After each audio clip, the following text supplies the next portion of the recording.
नमस्कार दोस्तों, मेरा नाम है सूरज और सीएसई लेक्चर्स बाय सूरज में आपका स्वागत है। आज इस वीडियो में हम बात करेंगे राउंड रॉबिन शेड्यूलिंग के एग्जाम्पल के बारे में। पिछले वीडियो में हमने उसका फ्लो चार्ट देखा था और वर्किंग बताई थी मैंने कि कैसे काम करता है हमारा राउंड रॉबिन। वहाँ से आपको अंदाज़ा हो गया होगा हालात तक कि जो मुझे पता है, तो फिर भी एक बार एग्जाम्पल देख लेते हैं। एक दो एग्जाम्पल हम देख के ही चलते हैं। ओके, तो आइए शुरू करते हैं। यहाँ पे राउंड रॉबिन में हम लेंगे टाइम क्वांटम।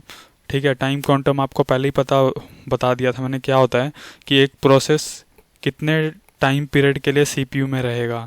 ठीक है, प्रोसेस 1 रहेगा 2 टाइम पीरियड के लिए, फिर प्रोसेस 2 आ जाएगा 2 टाइम पीरियड के लिए। ऐसे टाइम क्वांटम में प्रोसेस एग्जीक्यूट करेंगे। ठीक है, तो इसके लिए हम रेडी क्यू मेंटेन करेंगे। ठीक है, रेडी क्यू मेंटेन क्यों करेंगे कि जो प्रोसेस आएंगे वो मेरे रेडी क्यू में आते जाएंगे। प्रोसेस मेरे रेडी क्यू में आते जाएंगे, फिर वहाँ से मैं प्रोसेस को सीपीयू एलोकेट करते जाऊँगा। आइए पहले देखते हैं, इसका एग्जांपल से आपको क्लियर हो जाएगा। सबसे पहले मेरा 0 पे कौन सा आया, प्रोसेस नंबर 1। तो मतलब मेरा प्रोसेस नंबर 1 आ गया था मेरा 0 पे, तो मैं उसको रेडी क्यू में डाल दूंगा। रेडी क्यू में मेरा एक ही प्रोसेस पड़ा है P1, तो मैं उसको सीपीयू दे दूंगा। ठीक है, 0 पे मैंने P1 को सीपीयू दे दिया। कितने टाइम पीरियड के लिए चलेगा, 2 टाइम पीरियड के लिए। क्यों? क्योंकि टाइम क्वांटम मेरा 2 है, तो इसका एग्जीक्यूशन टाइम कितना रह जाएगा, 2 रह जाएगा। ठीक है, अब मेरे P1 और P2 भी आ चुके थे।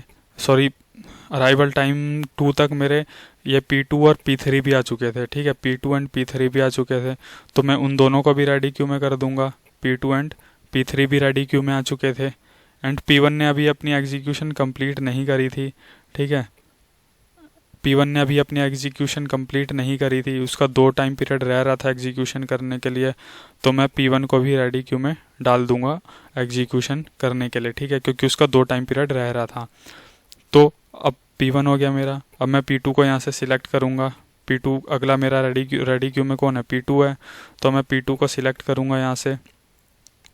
उसको भी 2 टाइम पीरियड तक चलाऊँगा, 4 तक। ठीक है, तो 4 तक में मेरे कौन कौन से प्रोसेस आ गए थे, P4 आ गया था एंड P5 आ गया था, तो मैं P4 एंड P5 को भी रेडी क्यू में डाल दूंगा। P4 को डाल दिया एंड P5 को भी मैंने रेडी क्यू में डाल दिया। अब P2 ने भी 2 टाइम पीरियड तक चला, तो 3 टाइम पीरियड इसका रह गया एग्जीक्यूशन करने के लिए। ठीक है, तो मतलब ये भी अब क्यू में आएगा P2, तो P2 का रह गया था 3 टाइम पीरियड तक, तो मैंने उसको भी यहाँ से उठा के रेडी क्यू में डाल दिया। ओके, अब बात करते हैं, अब अगला कौन सा है, P3। P3 आ गया हमारा सीपीयू में, रेडी क्यू से उठा के मैंने सीपीयू में डाला। ये भी 2 टाइम पीरियड तक चलेगा, मतलब 6 टाइम पीरियड तक चलेगा ये भी। अब 6 टाइम पीरियड तक मेरे कौन कौन से आ गए थे, सारे ही आ गए थे, मतलब P6 भी आ गया था मेरा यहाँ पे, तो P6 भी मैंने डाल दिया यहाँ पे। ठीक है, P6 डाल दिया, तो P3 2 टाइम पीरियड तक चला और इसने अपनी एग्जीक्यूशन कंप्लीट कर ली और यहाँ पे P3 टर्मिनेट हो गया। अब कौन सा है मेरा, P1 है। अब P1 को सीपीयू दे दिया मैंने रेडी क्यू में से उठा के, ये भी 2 टाइम पीरियड तक चलेगा, मतलब 8 तक ये भी चलेगा और इसने भी अपनी एग्जीक्यूशन ख़त्म कर ली यहाँ पे। अब नेक्स्ट कौन सा है, P4 है। ठीक है, P4 को लूँगा मैं, ये 1 टाइम पीरियड तक चलेगा P4 मेरा। P4 के 1 टाइम पीरियड तक चलेगा, तो उसको मैंने 1 टाइम पीरियड तक सीपीयू दिया 9 तक, और इसने यहाँ भी अपनी P4 ने भी एग्जीक्यूशन ख़त्म कर ली। अब किसकी बारी है, P5 की बारी है। अब मैंने P5 को सीपीयू दिया, P5 को सीपीयू दूंगा कितने टाइम पीरियड तक, 2 टाइम पीरियड तक दूंगा, मतलब ये कितना हो जाएगा यहाँ पे, 4 हो जाएगा। ओके, तो अभी इसने P5 ने अपनी एग्जीक्यूशन ख़त्म नहीं की है, इसका 4 टाइम पीरियड बच रहा है, तो मैं P5 को क्या कर दूंगा, आगे शेड्यूल कर दूंगा। ठीक है, ऐसे जैसे मैंने P1 को किया शेड्यूल। ठीक है, एंड किसको किया मैंने, P2 को भी किया शेड्यूल, तो मैं ऐसे ही P5 को शेड्यूल कर दूंगा यहाँ से यहाँ पे, क्योंकि एग्जीक्यूशन रह रहा है। अब कौन कौन से हो गए थे मेरे, ये मैं हटा देता हूँ, ये तो आपको पता ही है, शेड्यूल किया मैंने। ठीक है, अब मेरा रह रहा, अब अगला आया मेरा P2 एग्जीक्यूशन के लिए। P2 आया, P2 को अब CPU दूंगा मैं। P2 को मैंने CPU दे दिया। कितने टाइम पीरियड तक?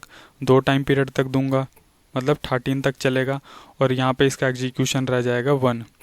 मतलब अभी भी इसने एग्जीक्यूशन कंप्लीट नहीं किया है P2 ने, तो ये रेडी क्यू में आगे आ जाएगा। ओके फ्रेंड, यहाँ से यहाँ पे आ जाएगा क्योंकि एग्जीक्यूशन कंप्लीट नहीं किया है। अब अगला है मेरा P6। P6 को CPU दूंगा, ये भी 2 टाइम पीरियड तक चलेगा, मतलब 15 पे तक चलेगा ये भी। और 2 टाइम पीरियड तक चलेगा, तो इसका एग्जीक्यूशन कितना रह गया? 1। P6 ने भी अभी कंप्लीट नहीं किया, इसका भी 1 एग्जीक्यूशन टाइम रह रहा है, तो मैं इस P6 को भी रेडी क्यू में डाल दूंगा। अब नेक्स्ट आया P5। P5 को भी CPU दूंगा मैं, कितने टाइम पीरियड के लिए? 2 टाइम पीरियड के लिए दूंगा, मतलब 17 तक दूंगा। और यहाँ से 2 टाइम पीरियड के लिए एग्जीक्यूट हो गया, इसका रह जाएगा 2 टाइम पीरियड एग्जीक्यूशन के लिए। फिर P6 ने भी अभी इसका कंप्लीट नहीं हुआ है, तो मैं P5 है, इसका भी कंप्लीट नहीं हुआ है, तो मैं इसको रेडी क्यू में डाल दूंगा P5 को भी। ठीक है, अब कौन सा है मेरा? P2। P2 को भी CPU दूंगा, कितना टाइम पीरियड के लिए दूंगा? एग्जीक्यूशन टाइम कितना रह रहा है उसका? 1 रह रहा है, तो मैं 1 टाइम पीरियड तक इसको CPU दे दूंगा और यहाँ पे अपनी P2 अपनी एग्जीक्यूशन ख़त्म कर लेगा। ओके फ्रेंड्स, अब आई P6 की बारी। अब P6 को CPU दूंगा मैं। P6 कितने टाइम पीरियड के लिए एग्जीक्यूट करेगा? 1 टाइम पीरियड बच रहा है उसका, और यहाँ से ये भी ख़त्म कर लेगा, मतलब 19 पे P6 ख़त्म हो जाएगा। अब लास्ट बचा मेरा P5। मैं लास्ट P5 को CPU दे दूंगा, कितने टाइम पीरियड के लिए? 2 टाइम पीरियड के लिए एग्जीक्यूशन ख़त्म कर लेगा ये भी अपनी, मतलब 21 पे P5 भी ख़त्म हो जाएगा। तो ये था हमारा गैंट चार्ट, ये था रेडी क्यू। होप आपको ये समझ आया होगा। आइए अब इसके आगे इनके कंप्लीशन टाइम निकालते हैं, इनका बर्स्ट टाइम और कंप्लीशन टाइम, वेटिंग टाइम और टर्न अराउंड टाइम निकालते हैं, इनका रिस्पॉन्स टाइम भी निकालेंगे। तो आइए देखते हैं। तो अब हम कंप्लीशन टाइम निकालते हैं सबके लिए। ठीक है, तो सबसे पहले P1 के कंप्लीशन टाइम की बात करूं तो P1 कब कंप्लीट हुआ था? अगर मैं यहाँ से देखूं तो P1 कब कंप्लीट हुआ था मेरा? ये 8 पे कंप्लीट हुआ था मेरा। P2 कब कंप्लीट हुआ मेरा? 18 पे हुआ। P3 कब हुआ मेरा? 6 पे हुआ। ऐसे ही P4 की बात करूं, P4 कब हुआ मेरा? 9 पे हुआ। P5 कब हुआ मेरा? 21 पे, एंड P6 19 पे। तो मैं इसके आगे डाल देता हूँ 21 एंड ये 19। ओके, अब टर्न अराउंड टाइम की बात करते हैं। टर्न अराउंड टाइम मैंने आपको बताया था, अभी भी बता रहा हूँ, क्या होता है? टर्न अराउंड टाइम होता है completion time minus arrival time. ये completion time minus arrival time. ठीक है, तो कंप्लीशन टाइम क्या है मेरा? 8 माइनस 0, तो ये आ जाएगा 8। 18 माइनस 1, ये आ जाएगा 17। 6 माइनस 2, ये आ जाएगा 4। ठीक है, 9 माइनस 3, ये आ जाएगा 6। 21 माइनस 4, ये आ जाएगा 17। 19 माइनस 5, ये आ जाएगा हमारा 14। ठीक है, ऐसी अगर वेटिंग टाइम की बात करूं तो वेटिंग टाइम क्या होता है आपका? Turn around time minus burst time. Okay, तो टर्न अराउंड टाइम क्या है आपका? 8, और बर्स्ट टाइम क्या है आपका? 4। तो 8 माइनस 4, 4। ऐसे ही 17 minus 5, 12।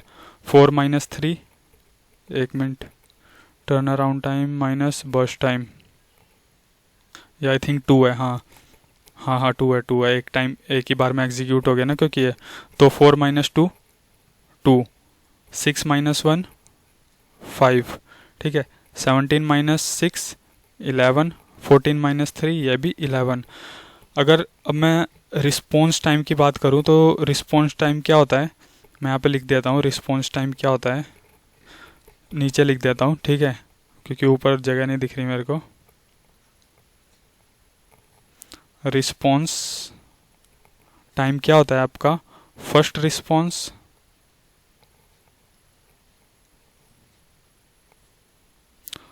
Response minus arrival time.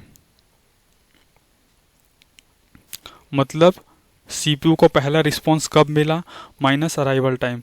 अगर P1 के केस में बात करूं, ठीक है, अगर P1 के केस में बात करूं तो P1 को पहला रिस्पॉन्स कब मिला 0 पे। अराइवल टाइम क्या है उसका 0 ही है, ठीक है, तो 0 माइनस 0 0 हो जाएगा। P2 को पहला रिस्पॉन्स कब मिला 2 पे। अराइवल टाइम क्या है उसका 1 है, तो 2 माइनस 1 1 हो जाएगा। अगर P3 की बात करूं तो पहला रिस्पॉन्स कब मिला उसको 4 पे। अराइवल टाइम क्या है 2 है, तो 4 माइनस 2 2 हो जाएगा। ऐसी P4 की बात करूं,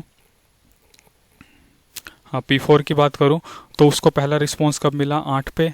अराइवल टाइम क्या है उसका 3, तो ये कितना हो जाएगा 8 माइनस 3 5। अगर P5 की बात करूं, P5 को पहला रिस्पॉन्स कब मिला 9 पे। अराइवल टाइम क्या है उसका 4। P5 को पहला रिस्पॉन्स मिला 9 पे, अराइवल टाइम 4, हाँ ये 5 हो जाएगा ये भी, ठीक है। ऐसी अब इसकी बात करूं P6 की, तो उसको पहला रिस्पॉन्स कब मिला 13 पे। अराइवल टाइम क्या है उसका 5, तो ये कितना हो जाएगा 8, ठीक है फ्रेंड्स। अगर मैं यहाँ से वेटिंग टाइम की बात करूं, अगर मैं एवरेज वेटिंग टाइम निकालूं तो ये कितना हो जाएगा आपका, ये हो जाएगा आपका 45/6, ये कितना आ जाएगा आपका 7.5। अगर मैं एवरेज टर्न अराउंड टाइम की बात करूं, ये है आपका एवरेज टर्न अराउंड टाइम, ये है आपका वेटिंग टाइम। ओके फ्रेंड्स, तो एवरेज टर्न अराउंड टाइम की बात करूं तो आप इसको कैलकुलेट करेंगे तो ये आ जाएगा 66/6, ये आपका आ जाएगा 11। Okay, and average waiting time ये आपका एवरेज वेटिंग टाइम है, ये आपका एवरेज टर्न अराउंड टाइम है। तो होप आपको ये लेक्चर समझ आया होगा, कैसे हमने रेडी क्यू में मेंटेन किए प्रोसेस को, फिर उनको CPU दिया, ठीक है, और कैसे रिस्पॉन्स टाइम निकाला हमने। तो होप आपको ये वीडियो समझ आई। ज़्यादा के लिए और सब्सक्राइब करिए, लाइक करिए और अपने दोस्तों के साथ शेयर करिए। तब तक के लिए धन्यवाद। जय हिंद।